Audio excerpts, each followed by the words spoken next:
আসসালামু আলাইকুম, সবাই কেমন আছেন?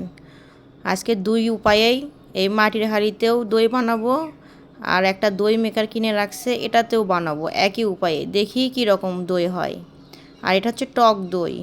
যাদের প্রতিদিন টক দই খাওয়ার প্রয়োজন, আর টক দইয়ের তো উপকার বলে শেষ নাই। আসুন, এই দেখেন আমি একটা টক দইয়ের মেকার নিছি, এটা আগে কিনে রাখছিল। আগে থেকে আমি একটা টক দই কিনে নিয়ে আসছি।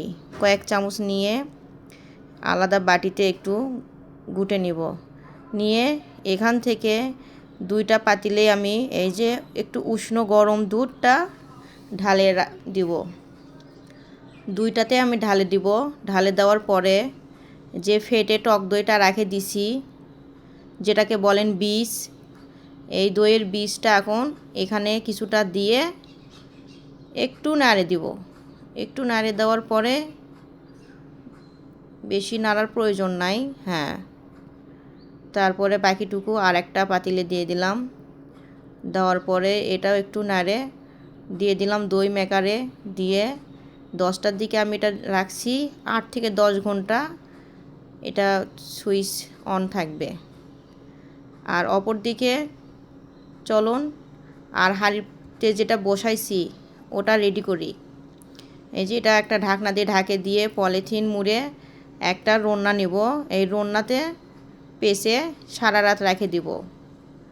রেখে দেওয়ার পরে সকালবেলা এখন খুলবো কি অবস্থা। সকালবেলা আমার চলে আসলাম এই যে দই মেকারে। এটা এক্সট্রা পানিটা একটু থাকবেই টক দইয়ে। এই দেখেন কতটা জমাট বেঁধে গেছে, বুঝতে পারতেছেন। এটাতে শুধু টক দইয়ের বীজ ছাড়া আর কিচ্ছুই দেওয়া হয়নি। আর 60 টাকার 1 কেজি দুধ দিয়ে কেমনি 170 টাকার টক দই বানালাম। আর এটা খাইতে যে স্বাদ, আমি তো পুরো এক বাটি খাইতে পারি। ওজন কমাতে খুব কার্যকরী এটা। আপনারা যারা ওজন কমাতে চান তারা এরকমভাবে প্রতিদিন বানিয়ে খেতে পারেন। এরপর আমি দেখাবো আপনাদেরকে ভিনেগার।